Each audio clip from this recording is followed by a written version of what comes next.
Good morning. Today is the 30th of Av, the first day of Rosh Chodesh Elul, and I believe it's the. Don't forget to say the David. And I believe it's the And the other 19th of August, something like that.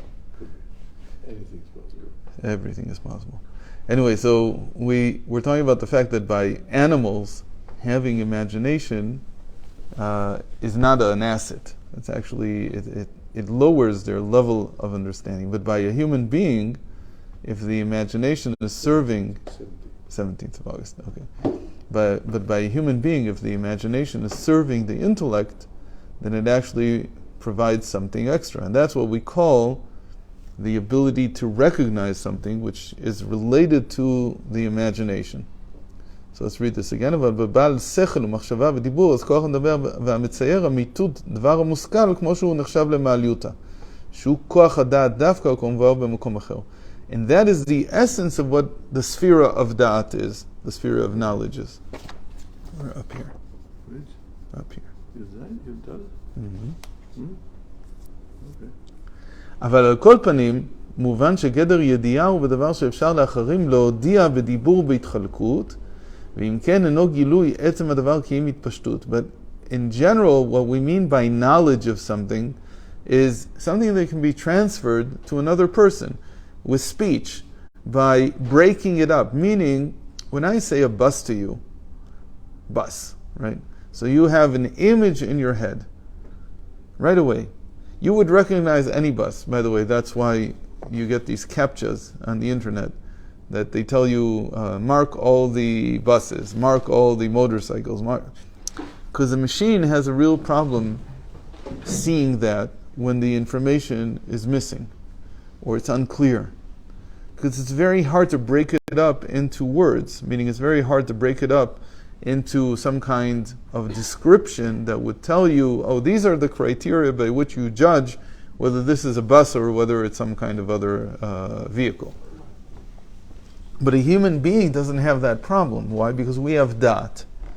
So it's very interesting, by a animal who doesn't have true da'at, who doesn't have true sphere of knowledge, which in many senses is the essence of what it means to have a human mind, so their imagination is actually confusing them.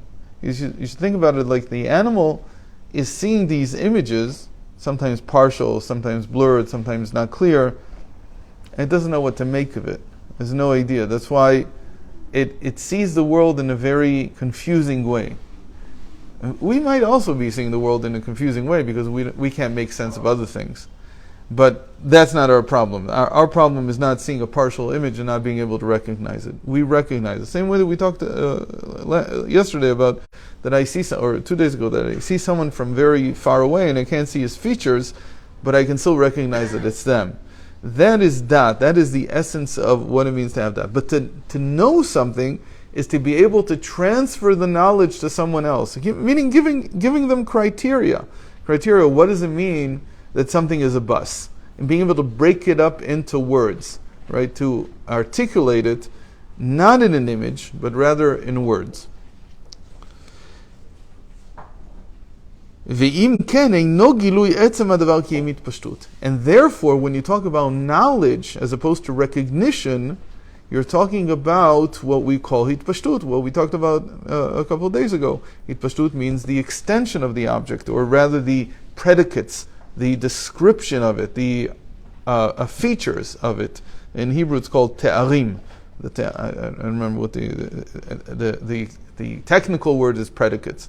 But I don't know if that means something to everyone. כמו שאחד מודיע לחברו על אדם שאין מכירו, הסימנים שהוא בלבושה ותוארו, וחי אגב שהוא בדרך מקרי, שאם ירצה האדם ההוא להתפשט, ושני כל הסימנים שוב לא יכירנו. So for example, if I tell you, look, I want you to give money to someone, and this is what he looks like, and this is what he's wearing, and this and so on. And so if this person changes any of those features, you won't be able to find him. Because he changed his predicates. He changed his hitpashtut. If you would know him, I wouldn't need to give you all these defining features. You would recognize him anyway. So that, again, these are all to explain the difference between knowledge and recognition. That's the famous story of the Alter Rebbe and his brother-in-law. Okay. And when they came to take away the Alter Rebbe, turned out his brother-in-law and he said, go to Vilna now, exactly as you are, now, go. So that when he was in, Peter Peterburg, so that when he was in prison, he was able to say to the warden, there'll be a man hanging outside the prison, and he'll be wearing this and this and this garment, so you'll recognize him. Yeah. That's how he knew that he was... Right. So you'll know him. You won't recognize him, but you'll know him.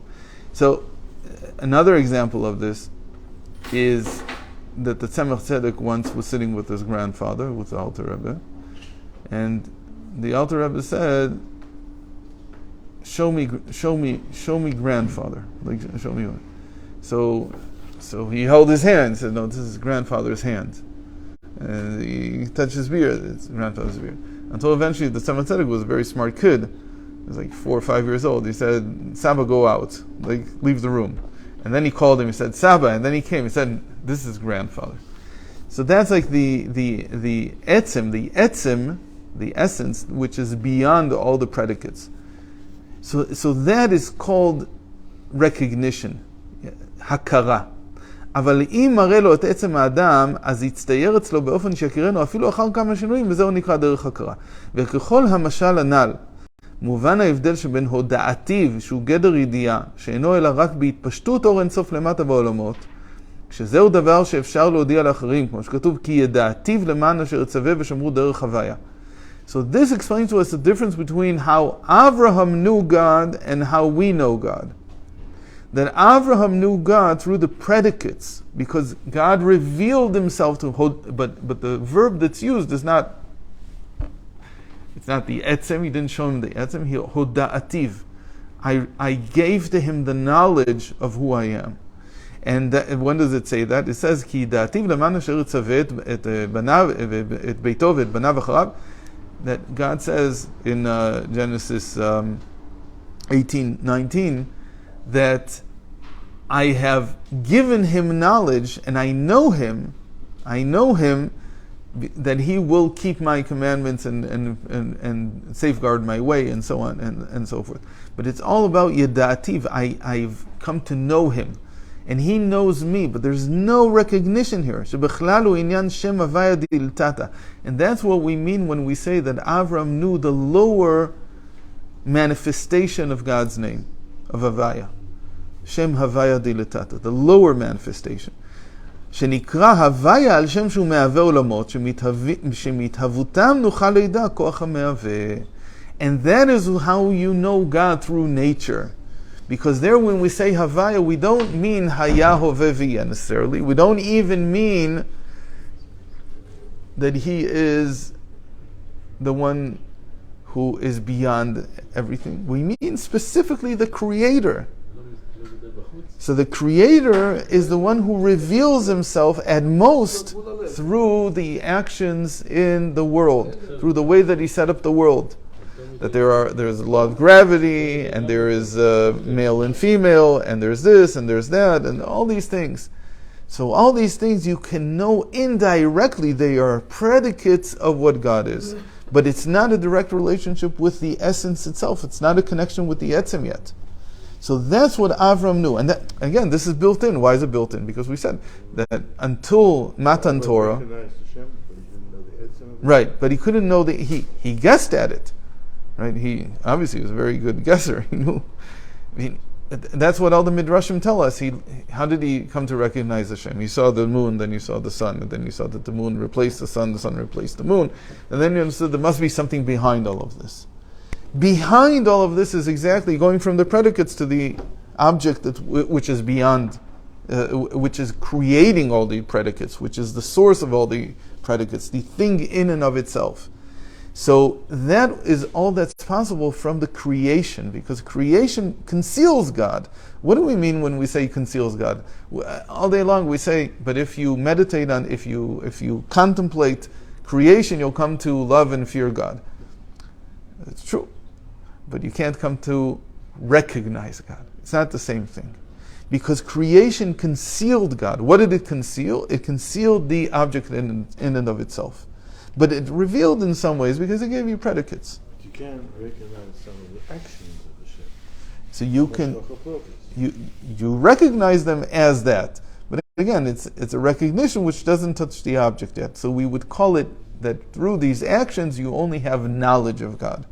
And that's what Abraham had, meaning he never had the type of revelation that happened at Mount Sinai where God himself reveals himself.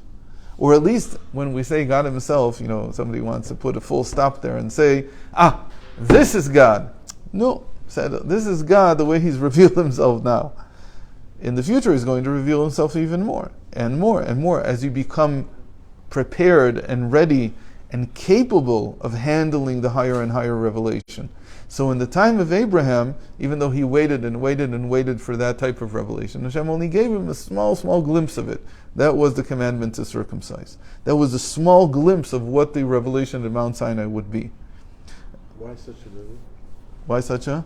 Little. Why such a little? Because it wasn't time yet. It wasn't time. The world wasn't ready for it yet. It's very nice that Avram himself may be ready, but the rest of the world isn't. And by the way, we see that until then, whenever God wanted to, or wanted, I don't know if wanted is the right word, but Desire. whenever there was an inkling that the object in and of itself, again, relatively speaking to what was available at that time, was going to be revealed, Avram would fall on his face. Every single time. Why? Right? So it says because he had no vessel to contain that type of revelation. The bris milah, what do you think the bris milah gives you?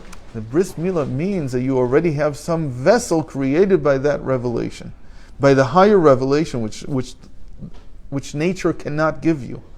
And so having even an inkling of it was enough for him to no longer have to fall on his face to cover up the front of his body. So he created tremendous change. So this is a very important topic which is discussed immensely in Chasidus. The shift from the pre-Sinai reality of God or perspective on God to the Sinai reality. And Avram, Yitzchak, and Yaakov, they have the pre-Sinai reality, and for them it's only knowing God through the predicates, through the way that he appears. But you can't have a direct relationship. In the sense, again, of course it's a direct relationship, but it's no recognition of what is standing behind all these predicates. וככל המשל הנ"ל, מובן ההבדל שבין הודעתי, we just said this, שבכלל הוא עניין שם הוויה דעתה שנקרא שם הוויה, השם שהוא מהווה עולמות, שמהתהוותה נוכל לידע כוח מהווה. וזו הייתה השגת האבות ועבודתם ברצו ושוב שלהם, שהוא גימטרי התורה. שעל זה נאמר כי הם אברהם אבינו את כל התורה, וזהו נקרא כאן בכתוב בשם כל שקי שהוא מקור הגבול. It says, when the sages say that Avram, Yitzchak, and Yaakov kept the entire Torah, this is what they mean. They don't mean that they had the revelation. They didn't have Sinai. They didn't have Hashem commanding them. What did they do? From their understanding of nature, they came to an appreciation of what God is, and they did things that were related to that. That was their mitzvahs, because again, we know that Yaakov didn't have tefillin, but what did he have? He had pieces of wood, and he carved on them like what we have etchings. Well, no, Yaakov with the son. So this was all an indirect way of creating commandments where there were none, but they understood that this was part of what the essence that would be revealed would demand in the end. So that was their Ratzov Hasho, that was their run and return, and Gematria equals Torah. So it was all run and return. Why run and return? He says because on the one hand, you run towards the object, towards the essence, but then you have to return to where you really are. Where are you really? Just predicates. You don't yet have a true revelation. That was their tension in life. אבל ושמי הוויה, היינו הוויה דלעילה, שהוא עצמות אור אינסוף, שלמעלה להיות מקור למקור העולמות. But the higher revelation of Havaya, the higher aspect of God's four-letter name, where there we're talking about the object itself, as it were. Again, and again, I can't stress this enough, that it's not that somebody had the complete, total revelation of God. That can't be. That can't be. Because there's always going to be more and more levels of it. So, Torah we're not going to get again. That revelation of Mount Sinai, that was enough for that. But the new revelations are not going to reveal mitzvos. They're not going to reveal commandments. They're going to reveal more of what the essence of God is as the generations go on. So the revelation that we're waiting for now in our generation goes beyond Mount Sinai at a certain level, because it's going to reveal what's even more behind the mitzvos and the revelation at Sinai, but it's not going to reveal a new Torah. The Torah is the Torah. That was a revelation. We'll talk more about this as we go on. It'll explain exactly what it is that is going to happen.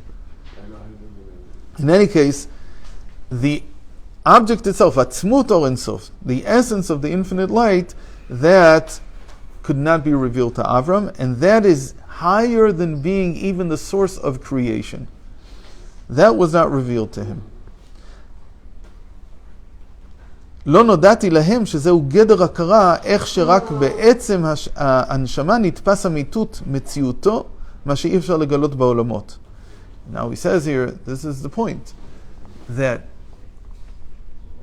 you know God in higher and higher revelations through higher and higher aspects of your being. So he says, Avram, Yitzchak, and Yaakov, the patriarchs, they knew God through nature. That's called knowing God through the worlds. But there's a higher level, which is what happened in Mount Sinai, which was knowing God through neshamot, through the soul itself. And that's the whole discussion in the Zohar about that Rashbi says to Moshe Rabbeinu. Moshe Rabbeinu complains that he didn't see the future generations and the tzaddikim there, and Rashbi says to him, it's true, you didn't see with your physical eyes, but b'shuryana de'ena deliba chazit. But with the sight of the mind of the eye, there you can see. So what we talk about whenever we talk about the umka deliba, or the reuta deliba, the will of the heart, we talked about this many times in different Maimarim, there we're talking about a revelation that comes directly through the soul. It doesn't come from nature. So we mentioned, we need to end with this, we mentioned before many times,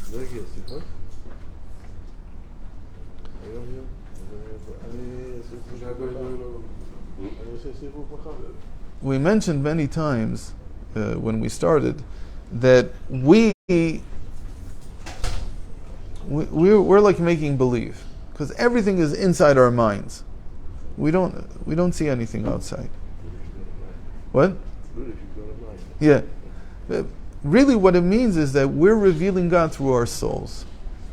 And that'll be the next topic. Why aren't we revealing God by the fact that we're doing mitzvahs? Again, yeah, the actions are good vessels for that revelation. The revelation is not coming from nature. It's not like suddenly the table says to me, I want you to learn on me. He doesn't say anything like that. Seda, but we're talking about now.